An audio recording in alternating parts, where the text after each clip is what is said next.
I'm coming at the what's the reason for life question from a biblical worldview. At the end of this video, I'll give you my 20-word answer to the reason for life. So let's go see how Elon Musk answered the question. What do you think is the meaning of this whole thing? The universe is the answer. And what we really need to figure out are what questions to ask about the answer that is the universe. Yeah.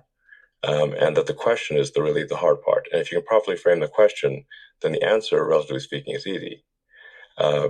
So therefore, if you want to understand what questions to ask about the universe, you want to understand the meaning of life, we need to expand the scope and scale of consciousness so that we're better able to understand the nature of the universe and understand the meaning of life. Okay, Lex Fridman asked Elon Musk, what do you think is the meaning of this whole thing? Elon said the universe is the answer, and we need to ask the right questions about the universe. And if you frame the questions right, the answer is, relatively speaking, easy. He went on to say that we need to expand the scope and scale of humanity and our consciousness in general. So Elon's approach to understanding the reason for life is to understand the universe. It appears from interviews that Elon is an agnostic. It seems that he neither believes there is or is not a God. And when asked, he says that religion and science are probably incompatible. Elon has said on previous occasions that his religion is one of curiosity. And regarding the universe, he said, well, something created it. Maybe someday he will say, well, someone created it. He says that asking the right questions gives us the greatest chance of understanding the universe and the meaning of life. Asking the right questions is really not a bad answer for starters, but to whom are we directing our questions? Where are the answers going to come from? Are we going to accept an AI bot answer after we feed into it all of the information known to mankind and then let it feed back to us its conclusions? I'm not qualified to debate scientists, but as a Christian, I can confidently relay what God said in the Bible about creation and the purpose of life.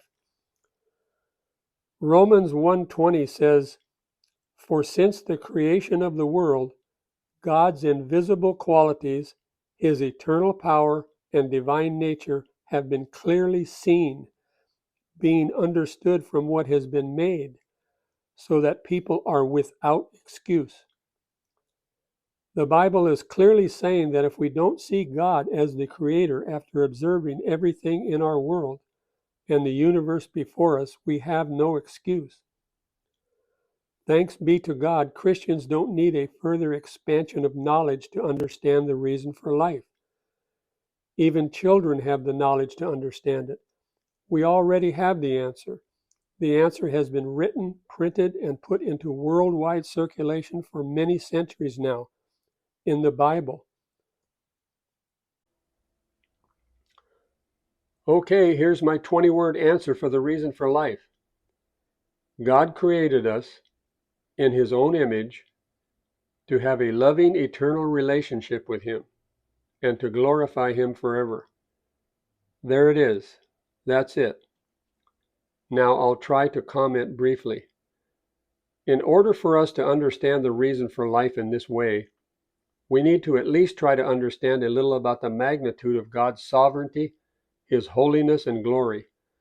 And we don't need a 160-point IQ to explore these things. Just like with the simple concepts of grace and faith, it's possible for even young children to understand why they were created. The Bible tells us that God created the universe and everything in it for his glory. I'm not bringing to light a profound revelation here. This video is just a reminder of a simple truth that can be found throughout the Bible. Isaiah 43:7 says that we humans were created for his glory. And Romans 11:36 tells us that everything that exists was intended for his glory. God had relationships from the beginning in the Trinity. He didn't need more relationships to be God, but he obviously wanted more. He created the first man. We have a need and desire for relationships with others, but so many are unaware of their need for a relationship with God. And we can read in John 3:16 to see just how much God valued that relationship with us. Okay, thanks for watching, and God bless you. The familiar verse John 3:16 is very telling of a broken relationship with God and just how far God was willing to go to restore his relationship with us. And Isaiah 43:7 declares that we humans were made for his glory.